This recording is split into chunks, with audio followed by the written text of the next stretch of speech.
You're watching News 12, serving Westchester and the Hudson Valley. Thanks so much for joining us. I'm Chelsea Edwards. Well, it's a subject that isn't often mentioned on TV, but our next guest that really thinks it should be. Westchester gynecologist Alyssa Dweck has actually written a book about it, and here she is right now on TV to talk about it. Alyssa Dweck, co-author of V is for Vagina. Alyssa, welcome. Okay, so, this can be a very uncomfortable topic for people to talk about, very uncomfortable subject. So why write a book on a subject like this? Well, that's exactly why I wrote the book, because it is a slightly uncomfortable topic for some women, and I wanted to remove the taboo a little bit from the subject matter so that women could start a dialogue and open a conversation, whether it's with their friends or family or even their gynecologists, about issues that are often a little uncomfortable or embarrassing. And why is that important? I mean, why is this a conversation that we need to be having? Women need to get in touch with their V's, if you will, and really take hold and get educated regarding their health care and their bodies. So I thought it was a really important subject. Okay.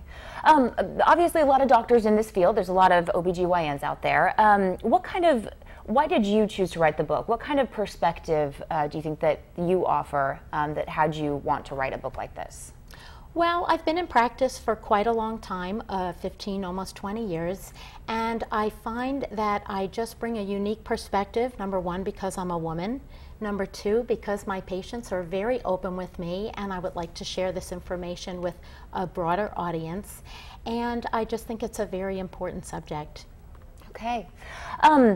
Now, is this written for one specific age group? Who does this apply to?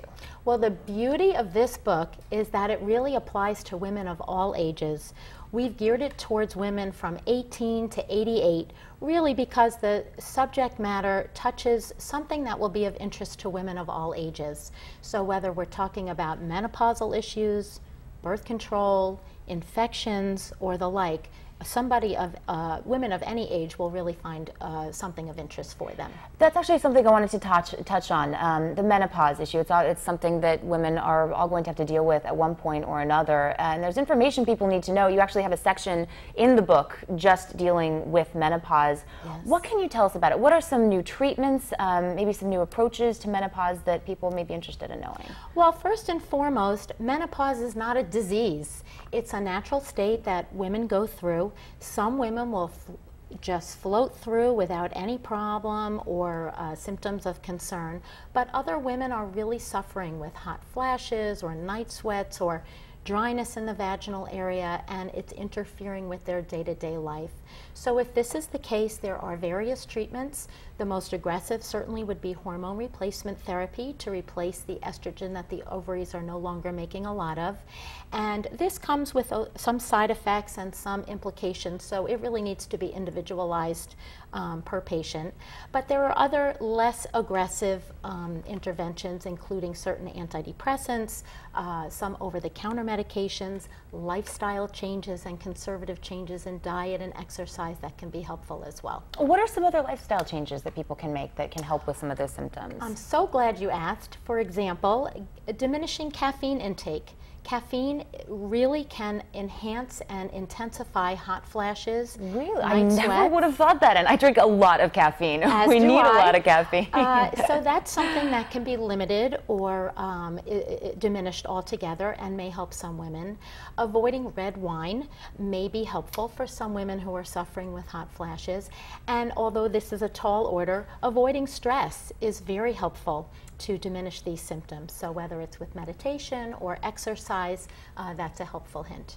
All right, caffeine, red wine, and stress. Stress I could live without. The other two, right. I mean, I guess it's all very important. We need to start doing it.